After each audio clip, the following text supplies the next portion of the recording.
Shabbat, Daf Mem Gimel, Amud Bet. Nous avons vu hier que Rav Yitzhak, donc il était Mechadesh, il a innové qu'il est interdit, contre la Mishnah, il est interdit de prendre un keli, un ustensile, pour couvrir l'œuf. Pour mettre en dessous, c'est sûr, mais même pour couvrir l'œuf, on n'a pas le droit. Pourquoi? Qu'est-ce qui se passe? Il n'y a aucun interdit puisqu'on ne touche pas, et puis on peut l'enlever. Il dit non, parce que on n'a pas le droit de déplacer un ustensile si c'est pour une utilisation qui n'est pas permise. Or, ici, l'œuf, c'est mouktsé, donc on n'a pas le droit de déplacer pour protéger l'œuf. Là-dessus, on a posé toutes sortes de questions, des braïtotes qui allaient contre lui. On a tout répondu. Et maintenant, on en est à la fin de la page. Dans la fin de la page, Amarle Ravukva, Mimishan et Ravashi. Donc, avant, il fallait voir qu'on avait dit que, je pense qu'il faut commencer un peu plus tôt.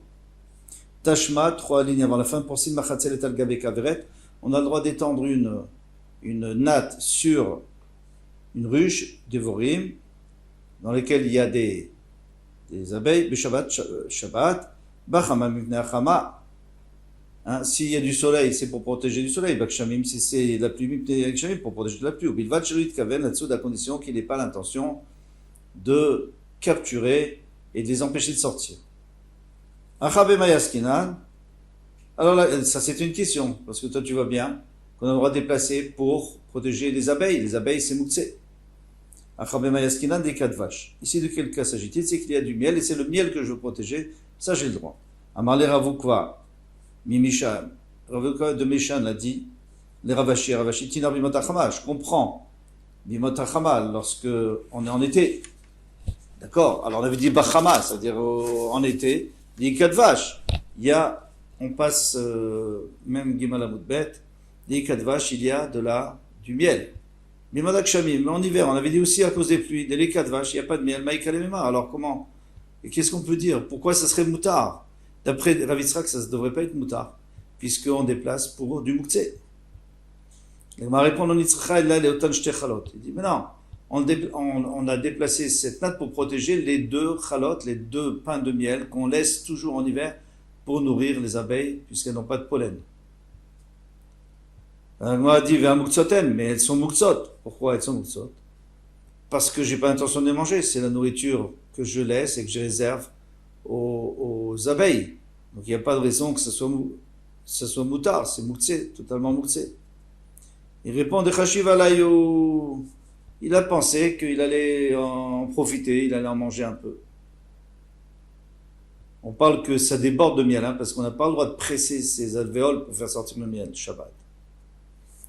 La Gemara demande, alors Chashiv Alayou. Alors il dit, mais s'il n'avait pas pensé d'en manger, Maïk et Udin Assour, bien sûr que ce serait Assour. Et après, si c'est ainsi à détanu bilvat shelit kaven atzud, alors pourquoi on a dit qu'il faut, lorsque tu mets ta varacette, tu fais attention de ne pas vouloir capturer les abeilles. Tu n'as pas besoin d'aller chercher un cas tellement lointain. L'iflog velitne bedida, tu aurais pu faire la différence par rapport à elle-même. On va expliquer dans quel cas ça a été dit.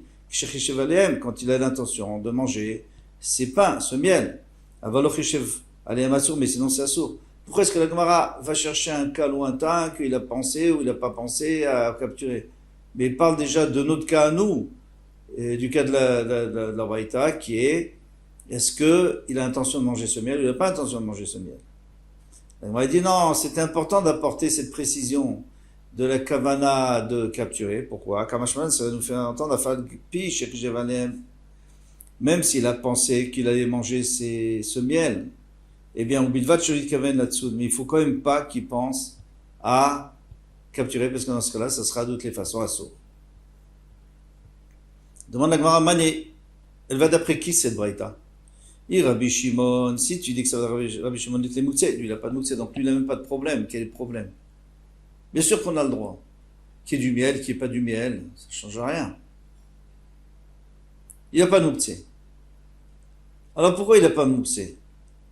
Ça veut dire quoi que Rabbi Shimon n'a pas de mouktsé? Bien sûr qu'il tient mouktsé aussi, Rabbi Shimon. Ne me dites pas que d'après Rabbi Shimon, il n'y a plus de mouktsé. Non. Rabbi Shimon, ce qu'il dit, c'est qu'il n'y a plus de maktsé.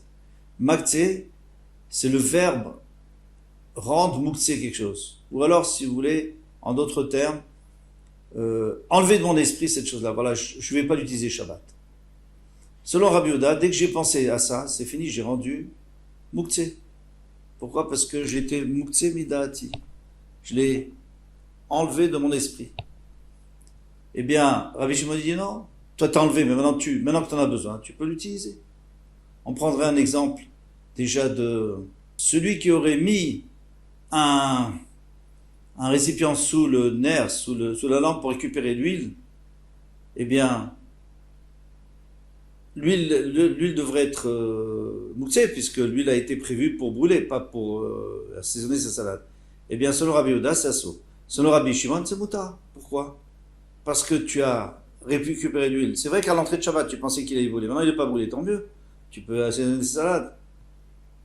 Et la même chose pour nous ici. Il est vrai qu'à l'entrée de Shabbat, peut-être que je pensais pas utiliser ces pains de miel, c'était pour les abeilles. Mais maintenant, si je décide que je veux l'utiliser, j'ai le droit. La Gemara répond, hein.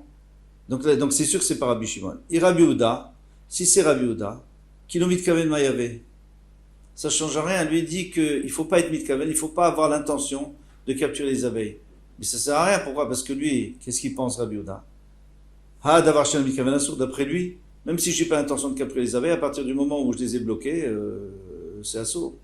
Donc ça peut pas marcher non plus d'après Rabbi Yehuda. De l'âme, Rabbi Yehuda. Moi, je pourrais toujours que c'est Rabbi Yehuda. Maï ou bilvat shelit kaven là-dessous. Quand on a dit qu'il ne doit pas avoir l'intention de capturer les abeilles, chez Loïa, c'est na qui met il ne faut pas qu'il le fasse d'une manière où c'est sûr qu'elles ne pourront pas sortir. C'est ça chez Loïd Kaven. C'est-à-dire qu'il ne faut pas qu'il prévoie de mettre sa natte dessus et de les bloquer. Alors, qu'est-ce qu'il fait? Il laisse un espace, comme il dit, des lishbok, les ravacha, il doit laisser un espace qui est chi de l'olitzdu, même afin qu'elle ne soit pas automatiquement capturée. Donc il laisse un petit espace, ça va protéger du soleil et de la pluie, mais elles pourront quand même sortir. Ravashi Ama. Alors Ravashi va donner une autre réponse, parce que là, Ravashi, qui était le Baal Agmara, nous dit le Tosfot Arosh, c'est lui qui a écrit l'Agmara, bien sûr, on le sait, et bien il a apporté d'abord la réponse qu'on a dit au Beth Midrash. C'était quoi la réponse? C'était la réponse pour défendre Rav Yitzhak, et que Rav Yitzhak lui avait dit qu'on ne peut pas déplacer un Kéli pour un autre Kéli qui serait Mouktsé. Et on avait dit qu'ici on parlait que c'était, qu'il y avait du miel. Ça c'était la première réponse. Maintenant Ravashi lui donne sa réponse personnelle à Mar. Miktane bimot acham ou bimot ageshamim. Mais ce qui est écrit, quand on a dit qu'on a parlé du soleil et de la pluie, de protéger, est-ce que cela veut dire que le soleil c'est en été?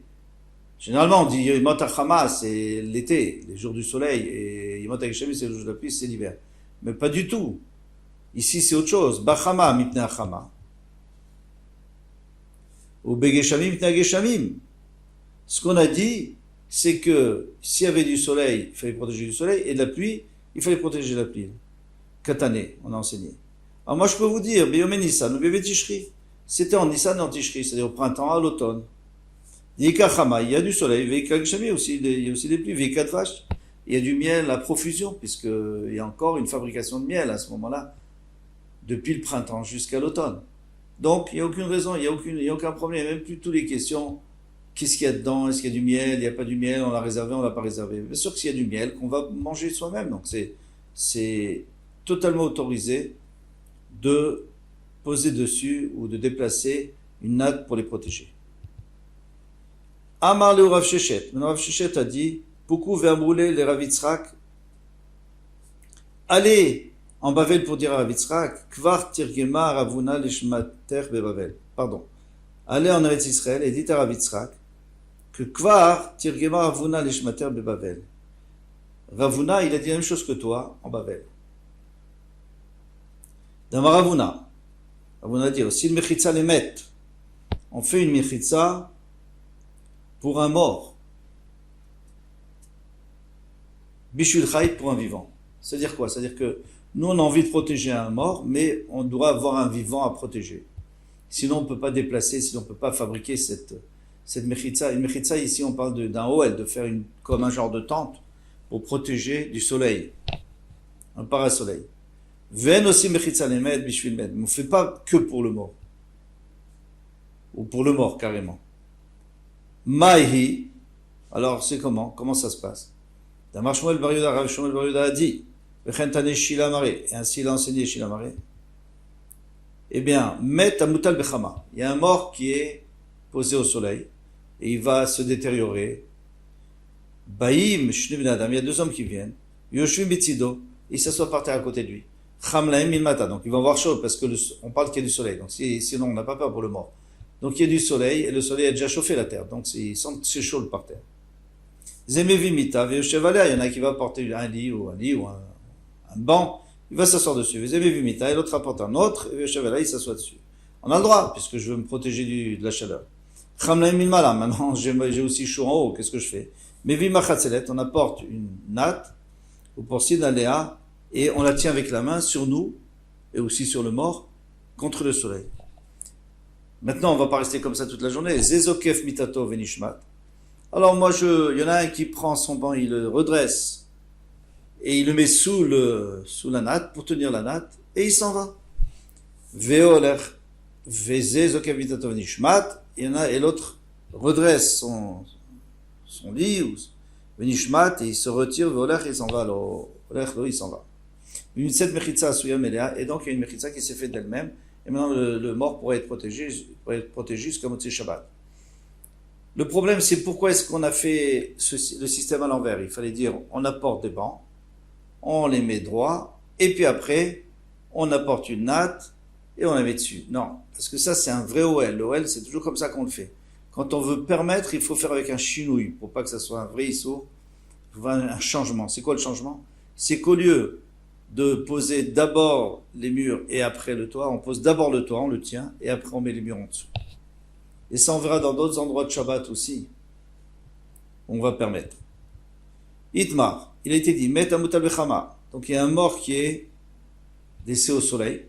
Ravida, Amashma Ravida, Omer, Ofro Mita le Mita. Qu'est-ce qu'il fait? Il est sur un cercueil. Donc il penche le cercueil, il tombe sur un autre cercueil ou sur un autre lit. Et après, il met le premier lit, il le met au-delà, et après, il le fait tomber encore dessus, et il fait tomber. C'est-à-dire qu'à aucun moment il a touché le mort, mais il a touché le lit. Et c'est ce qu'on appelle Kele Achariad, avec le dos de la main. C'est-à-dire qu'on ne prend pas avec la main, c'est avec le dos, on le pousse. Rabbi Chanina Bar Shlameh, Mishmei de Rav, au nom de Rav. Là, c'était Shmuel qui dit ça, au nom de Rav, Amar, Maniach Halaf Kikar. Il met carrément dessus un pain, Otina ou un enfant. On met Taltelo, à ce moment-là, on peut le déplacer. Pourquoi? Parce que c'est bassis, le mort est une base, les devants moutables, pour quelque chose de moutable, pour l'enfant ou pour le pain.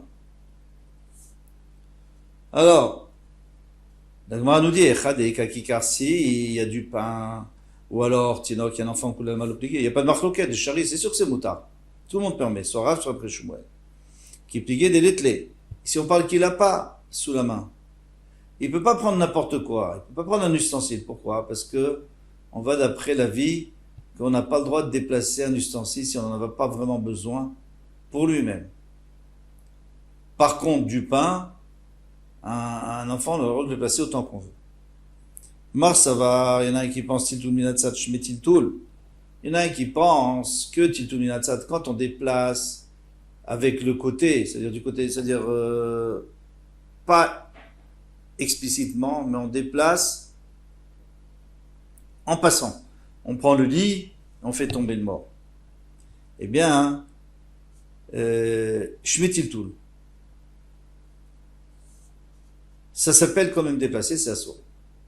Donc ça serait dans le cas où on n'a pas d'enfant et on n'a pas de pain. Donc d'après le premier avis, d'après Shmuel, on ne pourrait pas. Omar Savar et Rav lui dit lo shmetiltul. Pardon. D'après Shmuel, on pourrait. Lo shmetiltul, ça ne s'appelle pas déplacer. Pourquoi? Parce qu'il a dit qu'on a le droit de déplacer les lits. Et d'après Rav, il n'y a que la solution de l'enfant. C'est-à-dire que sinon, ça s'appelle tiltul et c'est interdit. Nimak et Tanaïm, allons nous dire que ça va d'après les Tanaïm. Une machloquette de Tanaïm, pourquoi? Parce qu'on a vu dans une braïta, En matsinim et tamet, mipnei adleka. On n'a pas le droit de sauver le mort s'il y a un incendie. On n'a pas le droit de le prendre pour le sortir. Amar Ravida ben Lakish, à pas confondre avec Rish Lakish, Rabbi Shimon ben Lakish. Lui, c'était un Tana, Rabbi Yehuda ben Lakish. Shamati shimatzilim et amet mipnei adleka. J'ai entendu qu'on peut sauver le mort, mipnei adleka, à cause de l'incendie. Alors d'après lui, on peut le déplacer. Echidame. Quel est le cas? Ideika kikarotinok. Si tu me dis qu'il y avait un enfant, il y avait un pain ou un enfant, en Maïta Amadi Tanakama, alors pourquoi le Tanakama dit qu'on ne doit pas le prendre? Bien sûr qu'on a le droit de le déplacer, on ne va pas laisser brûler, c'est encore pire qu'au soleil. Au soleil, ça va se détériorer, mais là, ça va vraiment brûler. Ideika, mais s'il n'y a pas Maïta Amadi Rabbi Dabenakish, pour Rabbi Dabenakish a permis.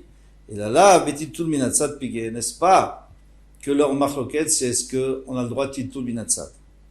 Tiltul Minatsad, encore une fois, de le déplacer par l'intermédiaire d'autre chose. Et Mars, ça va, il y en a un qui pense Tiltul Minatsad, Shmet Tiltul. C'est interdit. Pourquoi? Parce que ça s'appelle déplacer. Ça, c'est le Tanakama, il dit on n'a pas le droit. Mars Savar et le Rabbi Yehuda ben Lakish, lo Shmet Tiltul. C'est pas un problème, c'est moutard. Donc lui a trouvé une solution pour sauver le mort. La Gemara dit non. Du coup, là, Tiltul Minatsad, Shmet Tiltul. Tu peux dire que d'après tout le monde, Tiltul Minatsad, quand tu déplaces indirectement le moutse, Shmet Tiltul. Ça s'appelle déplacer, c'est assaut. Mais Yutamad Rabbi Ben Lakish, mais pourquoi Rabbi Ben Lakish a permis de le faire, même si c'est interdit de moutse? Mitor Shadam Baoul Admeto. Comme un homme est angoissé et stressé pour son mort, eh bien, si tu permets pas de sortir le mort à Téléchébou, il va éteindre. Il va carrément éteindre le feu. Quelqu'un ne réfléchit plus.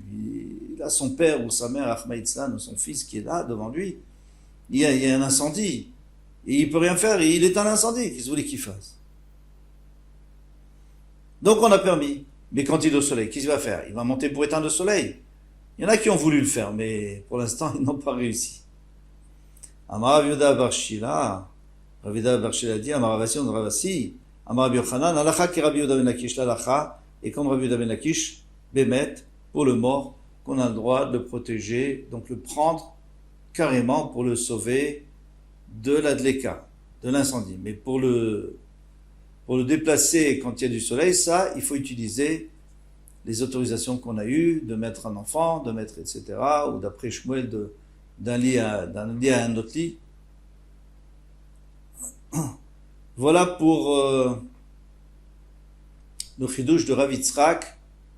Le chidouche, et ça il faut qu'on se rappelle, il a une chita très très spéciale, c'est de nous dire que on n'a pas le droit de déplacer un ustensile que pour un autre ustensile ou pour une chose qui est mouteret. Mais pour une chose qui est moukse, tu n'as pas le droit de déplacer un ustensile pour du moukse.